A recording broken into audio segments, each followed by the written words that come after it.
Blimey. Look at all this lot.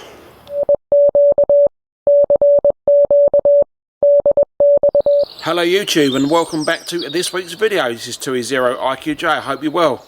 So in all our hobbies, why do we collect so much stuff? I do computers, I've got a load of vintage computers. I do RC, so I've got a load of RC car parts, nitro and electric. I also do drones, I've got a load of drone parts. Also do, as we well know, I do ham radio and CB radio, and I've got quite a lot of CB radios, and I've got a few ham radio stuff. And down there's a lot of antennas. Let's go and take a closer look at them antennas. Why do we collect all this stuff? So here we go, these are all the antennas. Now these two, you see the front there, zoom out, yep, zoomed out. One's an Ampro 40, one's an Ampro 20. Now I did a video on the Ampro 20 and got stateside off the bike on 5 watts, so yeah, winner chicken dinner. We've got a lot of 11 metre ones, so that one there, 11 metres. The red one is the one for the CB on the bicycle. Remember you saw, remember this channel is the home of the CB on the bicycle. That was the aerial I used. I was going to use a Stereo Megawatt, which I've got over there, I'll show you in a sec, but it was too flappy. I wanted something that's not going to flap about. And if I flap it cycling along, it might hit someone. I didn't want that. There's another mobile CB antenna. Used to have that over the window with the, on a biscuit tin, just that's how I first used to get out on the CB. Now here we got a scanner antenna. If I zoom in, the hole you see there, you have some radials. Now I've had that for about 20 years. I don't know what I've done with the radials, but used to have that stuck in a tree, and I was using that to listen to the buses on the Alinco scanner, the DJ X10 that I had on years ago.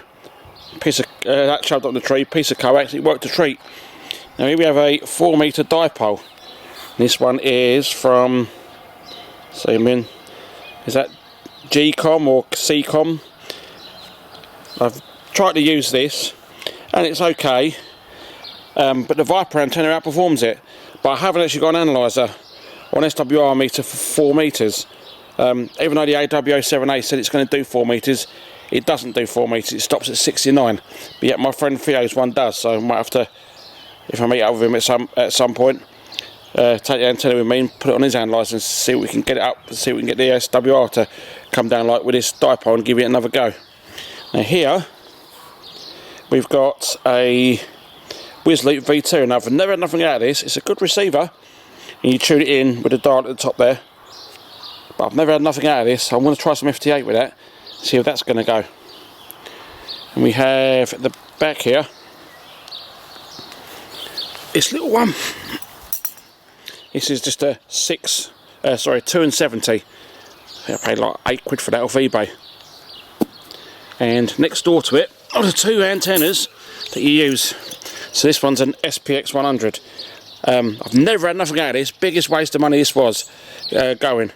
You're supposed to be able to change the different bands with the wand, the wonder wand as they call it.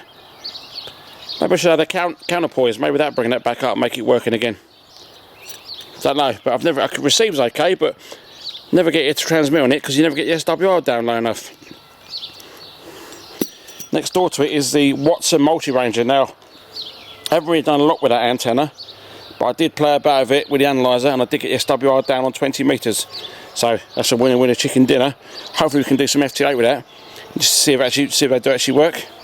Next door, this one here might be an Ampro, but it's a 4 metre version. That's what I had over the windowsill in the shack there. It worked alright.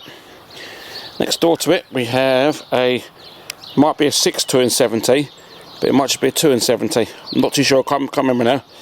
And for those playing along at home, this is the Super Gainer SG 7900. And the one next door to it, this is the HH 9000. I think that's the 6 270. I think the other one down there, I think that's the just a 270. Next door to it we got a boot sale purchase, which is paid £4 for this, a local boot sale. And this is a Stereo Megawatt CB line. Is that Megawatt? It just says Stereo Megawatt. Don't know the number. But I used that when I went to Dunstable Downs, and I was able to speak to Johnny Jaffa Cake and stand in the van on that. So yeah, that's working alright. That's a good antenna. That little one there is supposed to be for CB radio. It receives okay, but you never get nowhere on it. I did a lap of the M25 with my brother. See, he was about on the CB. See if we can talk to anyone. Calling. Just generally getting nothing. Probably the same sort of range as a handheld. So we're going to do it again.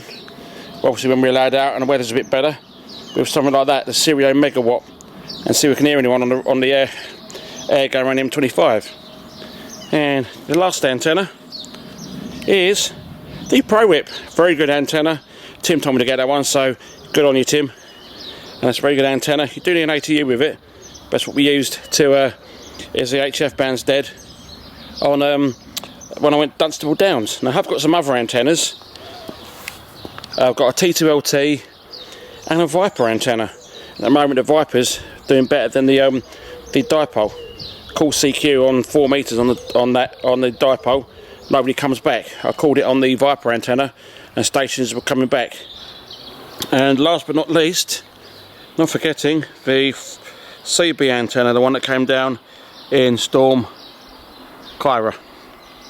Still up there, sitting there in that washing line spike, as you can see there.